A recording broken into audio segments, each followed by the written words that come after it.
ये लगे आपकी भक्ति फिर आपको प्रसन्न रखने लगेगी। बहुत ध्यान से सुनिए, ज्ञान कैसे करना है? कथाएं सुन करके, सत्संग श्रवण करके ज्ञान को अर्जित करो, और हरि विमुखों का त्याग करके वैराग्य को अर्जित करो। ये दो क्रियाएं करने से आपकी भक्ति सदा पुष्ट रहेगी, सदा स्वस्थ रहेगी, सदा आनंदित रहेगी। उसमें फिर आपको कभी कष्ट नहीं हो सकता। ज्ञान और वैराग्य। भक्ति के दोनों पुत्र वृद्ध थे, तभी नारद जी महाराज ने जाकर के देखा तो भक्ति महारानी बोली, महाराज मेरे पुत्र वृद्ध हो गए, इनके युवावस्था के लिए कुछ योजना बनाइए। तब नारद जी महाराज भ्रमण करते हुए बद्रीनाथ गए। बद्रिक आश्रम में सनत कुमारों ने उनसे कहा कि एक ही उपाय है। बोले क्या?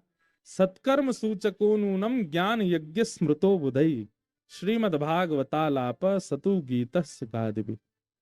श्रीमद् भागवत की कथा, उसी से ही तुम्हारे पुत्र ज्ञान और वैराग्य स्वस्थ हो सके। हरिद्वार के समीप गंगा द्वार समीपे तु तटमानंद नामकम, गंगा के द्वार पर भागवत जी की कथा हुई, और जैसे ही उसमें भक्ति ज्ञान वैराग्य ने प्रवेश किया, कथा में प्रवेश करते ही ज्ञान और वैराग्य युवा हो गए। भक्ति सुतौ तौ तरणौ गृहीत प्रेमैक रूपा सहसा विरासी श्री कृष्ण गोविंद हरे मुरारे नाथे ते नामानि मुहुर्वदन्ति। भक्ति और उसके दोनों पुत्र युवा होने लगे कथा में प्रवेश करते ही। ऐसी भागवत कथा की महिमा है। तो भागवत जी के महात्म्य में प्रथम सर्ग में तो यही बात बताई गई कि भागवत जी से ज्ञान और वैराग्य, भक्ति सबके चित्त में होती है पर ज्ञान और वैराग्य पुष्ट और स्वस्थ होते हैं भागवत जी से। यदि सप्ताह दिनों में